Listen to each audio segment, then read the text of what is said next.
Our News is brought to you by Alive. Believe in best. Tonight on Our News, how an increase in NIB contributions may affect your wallet.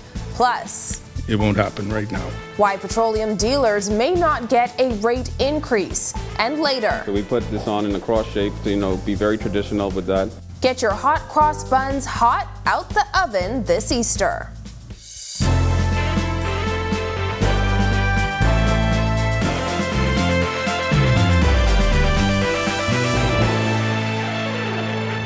Welcome to Our News, and thanks for joining us. I'm Christina Dragovich.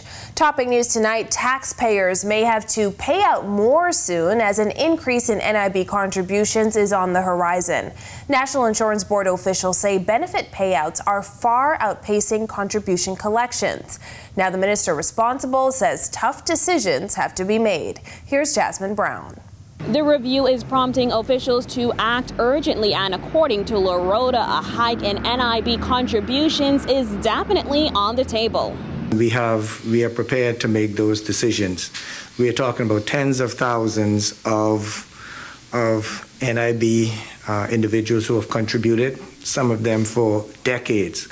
It will be a shame for those who would have paid in not to be able to receive their benefits at their time. The state minister who has responsibility for the National Insurance Board says the increase was one of the recommendations outlined in a new actuarial review of the National Insurance Board. Lorota says the review estimated that NIB fund could be depleted before the end of the decade. In order to mitigate the depletion, Lorota says the review recommends a 1.5 to 2% increase in NIB contributions. He says Cabinet is considering the increase, adding that he expects a rate increase in the next year. It's not just going to be one. We could expect numerous increases that have not been decided by Cabinet as yet, but it'll be fair that an increase would be coming. This is not the first time talk of a rate increase has circulated in recent years. In January 2021, then Minister of National Insurance and Public Service Brenzel Roll said NIB may have to increase contributions as a result of the payouts required because of Hurricane Dorian and the COVID-19 pandemic. Days after Roll's comments, Deputy Prime Minister Chester Cooper, who was at the time the opposition shadow minister for finance, said a hike in contribution rates at the time, or to even suggest the notion is in play, is a terrible and reckless idea. In November 2021, Lorota told Parliament NIB's reserve fund remains stable, despite multi-million-dollar COVID-related unemployment benefit payouts. 4 months later, Lorota now says the problem has become too big to ignore. This can was kicked down the road too many times. From the fund was established, there has been one rate increase, and that was in 2010 from 8.8% to 9.8%. And you take all of what has been going on, we are where we are. Reporting for Our News, I'm Jasmine Brown. Meanwhile, an increase in the margin for petroleum dealers is off the table as petroleum dealers and government prepare to meet on Wednesday. Jared Higgs tells us there has been a suggestion that petroleum dealers want to strike ahead of the Easter weekend, but one government official says there was nothing about that in a letter he got from the Dealers Association. We did not receive in that letter any threat of strike by the Petroleum Dealers Association. Minister of Economic Affairs Michael Halkitis responding to claims by the association that only government is benefiting from the increased cost of fuel. The government has a fixed tax on gasoline. For diesel, it's a combination of a fixed and what they call an ad valorem, which means it fluctuates. But for gasoline, which most individuals consume, the government's tax is fixed. BPDA Vice President Vasco Bastian has lamented the 54 cents per gallon that petroleum dealers take compared to the $1.60 the government gets for every gallon of gas purchased. Bastian says that 54 cents is fixed, meaning if they spend $1 or $9 on fuel, they still get the same 54 cents. Can you say whether if the government's considering raising the margin? No, that's what I just, the raising the margin would lead directly to more increase at the pump. And it won't happen right now. Petroleum dealers have suggested switching from a fixed margin to a percentage-based margin. As for the potential of a strike, Transport Minister JoBeth Colby-Davis says if that happens, it would be like the aftermath of a disaster. It's essentially what you see happen when we have hurricanes or holidays and the gas stations close early or they're closed and persons didn't realize they were closing. If you can't fill up, then you can't be mobile in your vehicles, and transportation would also have an issue with transporting some of our tourists and other clientele that they have back and forth. And so it could cause a great disruption. The petroleum dealers and government officials will meet on Wednesday afternoon. Reporting for Our News, I'm Jared Higgs.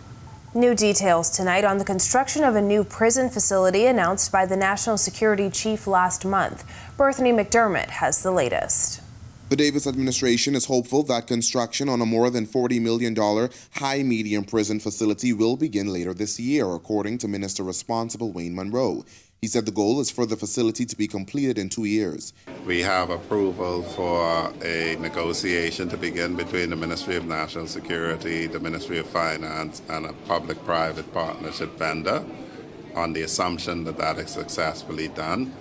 We would hope to begin, if not later this year, early next year, with a projected construction time of 18 to 24 months. This project comes 2 months after Monroe announced plans for the new facility. That facility is expected to house around 700 inmates and will be steel fabricated, which he said will make it harder for inmates to hide contraband. Prime Minister Philip Davis said since taking office, improving the conditions of the prison has been at the forefront of his mind. We want to create spaces which conform to the best international practice for incarceration, rather than to be counted among the worst. The Prime Minister's comments came while addressing an empowerment seminar for Department of Correctional Services officers. In that address, he affirmed his administration's zero-tolerance approach to prison officers who aid in prisoners sneaking in contraband. How can we ask inmates not to break laws when they know that some officers do? It's a sentiment echoed by the National Security Minister, who said they've seen a decrease in smugglings in the prison. However, he says they've seen the emergence of a new issue. They now scanned clothing in where contraband was coming in the shoes.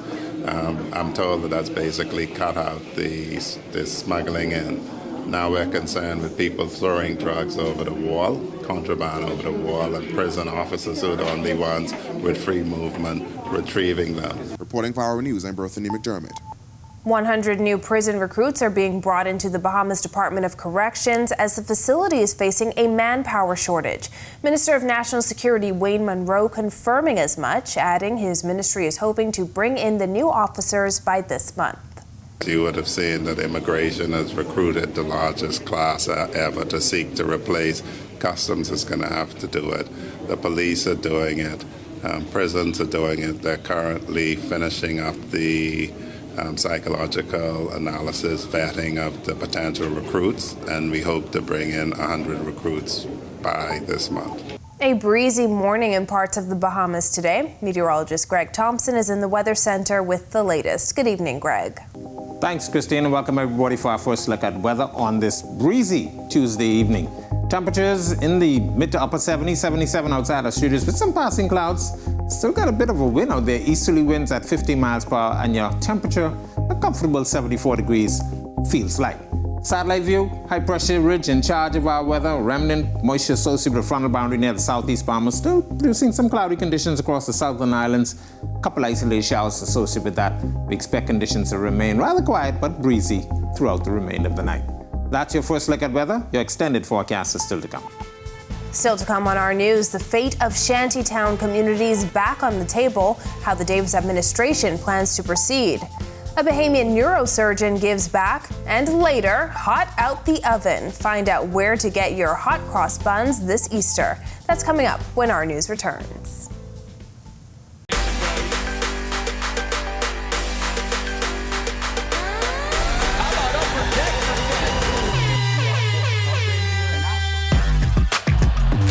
Got size at 6'5".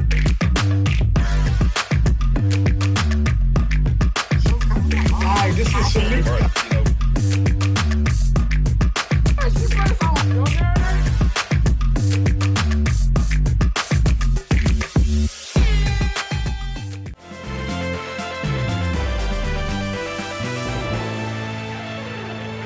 Cabinet is set to make a decision on how the Davis administration will deal with illegal communities.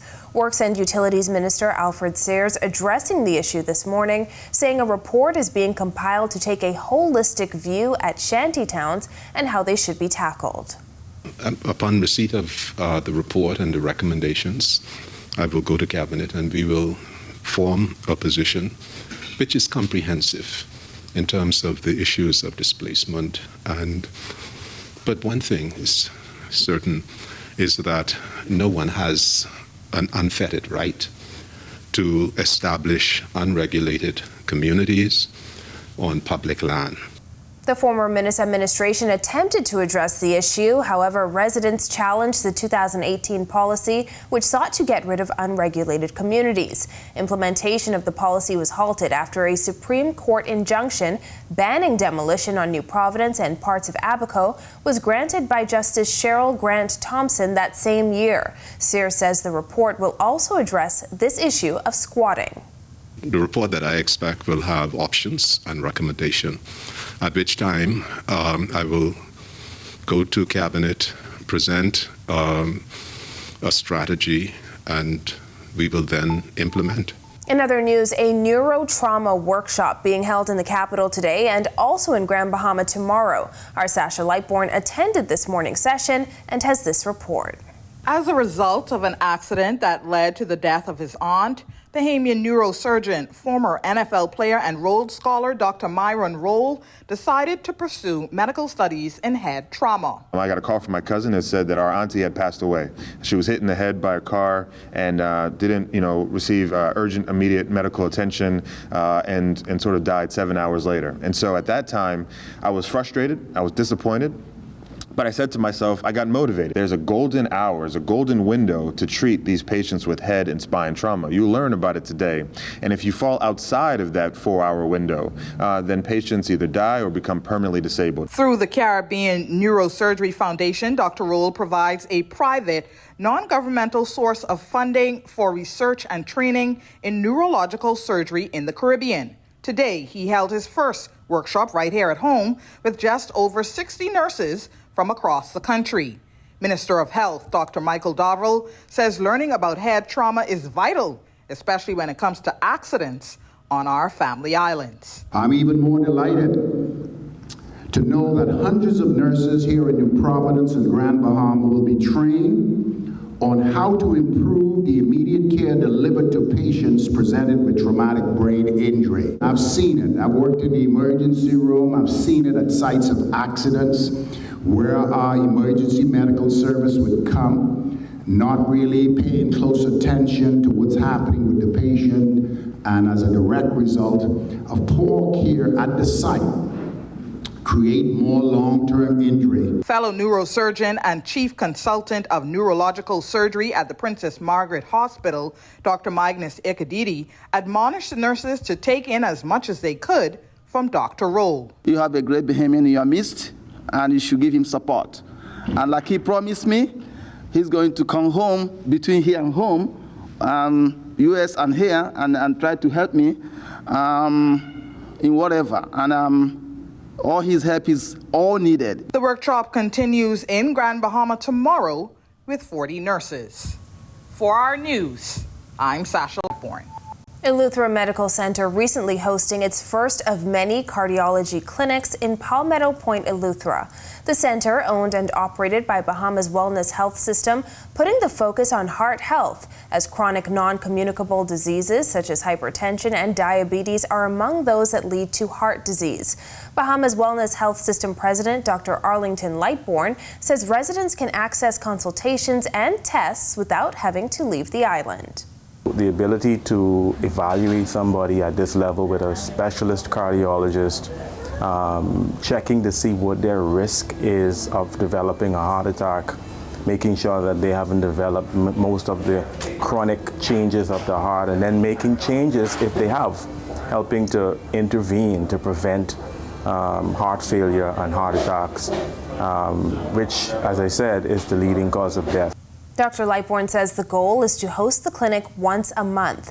Meantime, Doctors Hospital cardiologist Dr. Alejandro Mespales warns that cardiovascular care is critical for patients with pre-existing conditions who may have contracted COVID-19. It's very important to see this patient, to treat this patient, because if we control the hypertension and diabetes, we can prevent the development of cardiovascular disease. It's very, very important. It's now time for tonight's Financial Market Minute, brought to you by RF, your local investment bank.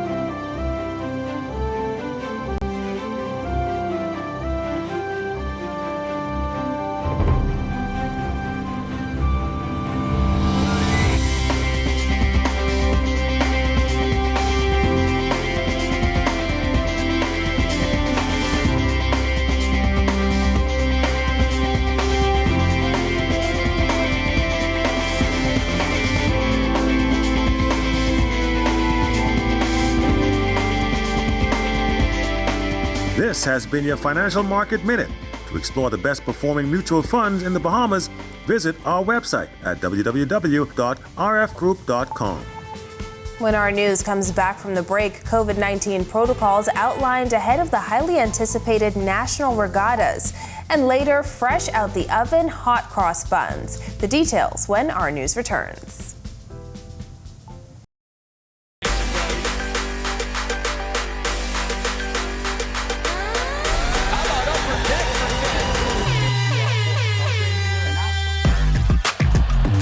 Got size at 6'5".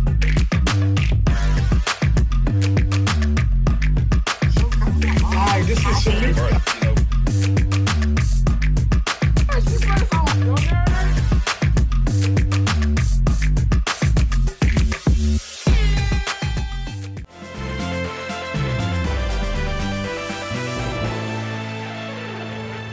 This is our news. Welcome back. Regattas are officially set to resume next week for the first time in 2.5 years. The kickoff will happen with the National Regatta scheduled for next weekend in Exuma. Minister of Health, Dr. Michael Darville, says COVID-19 protocols have already been outlined in the health services rules. It's outside. They're usually coastal where there's a very good breeze, and so the incidence of possible spread decreases with being in an outdoor environment with a 5 to 6 knot wind. Around our regatta sites, there's usually a lot of wind, and so there's movement of air spaces. But with that being said, the regatta committees are aware of what the protocols are, and there will be some protocols in place. COVID police will be there to make sure that the COVID protocols are maintained. Dr. Darville says regattas must go on. Regattas are lifelines for those communities in the Family Islands, and they need to actually gain resources, and so we support them in conjunction with the COVID police and to ensure that protocols are maintained at those sites. Ahead on our news, we use a special sticky, fluffy dough recipe. A look at hot cross buns in the making, and Greg is back with your holiday weather forecast. Stay with us.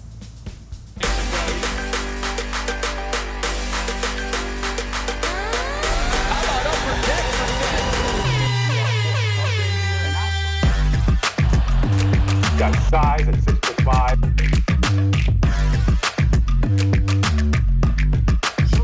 Hi, this is Samir.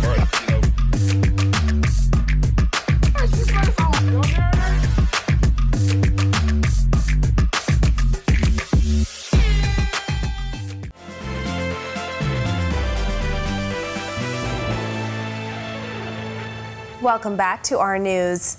How much longer for breezy conditions? Greg is back in the Weather Center with a look ahead. Thanks again, Christina. Welcome back, everybody, for our second look at weather. Ridge of high pressure dominating our weather, continuing to produce so breezy conditions out there.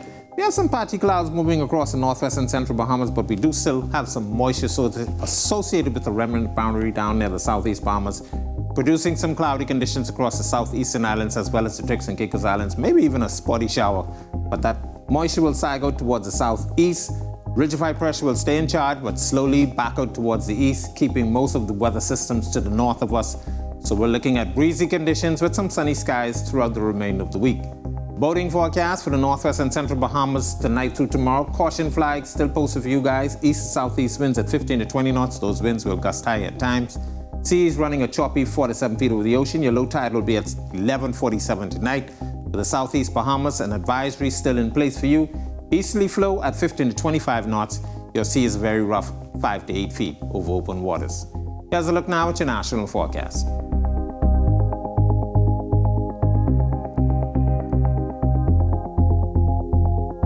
A look now at your extended forecast through next Tuesday.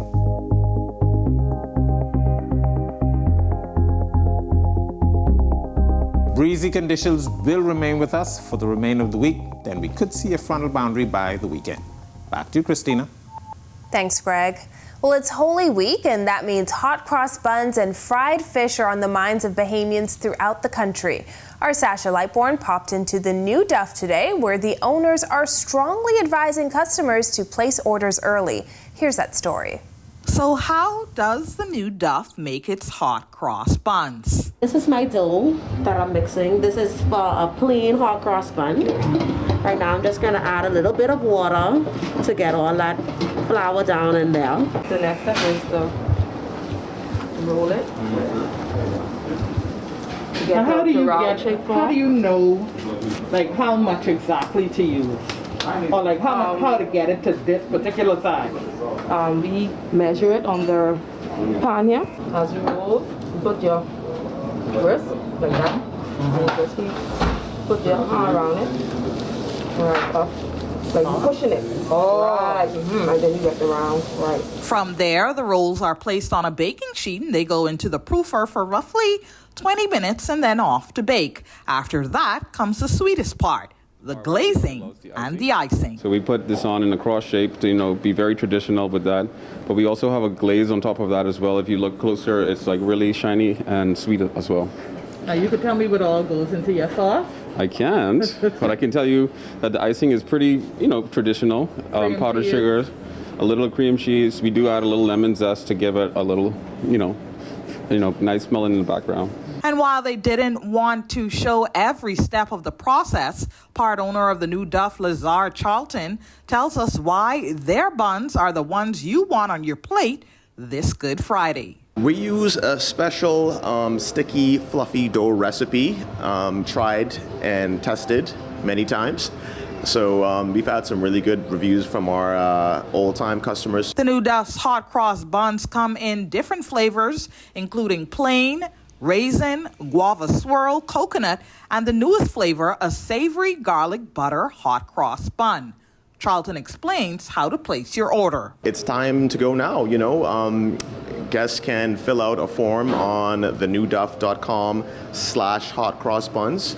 They can fill out a form. It's pretty easy. Put in all of your information, what flavor you would like to order, and the form goes straight to us. You can call in the store and pay for your order, or you can come in and pay for it as well. Now, for those of you wondering whether they will be open on Friday, they will be from 7:30 a.m. to 12:30 p.m. Reporting for our news, I'm Sasha Lightbourne. Looks delicious, Sasha. Well, thank you for joining us for our news. On behalf of the entire team, I'm Christina Dragovich. We'll see you right back here tomorrow night. Have a beautiful evening, Bahamas.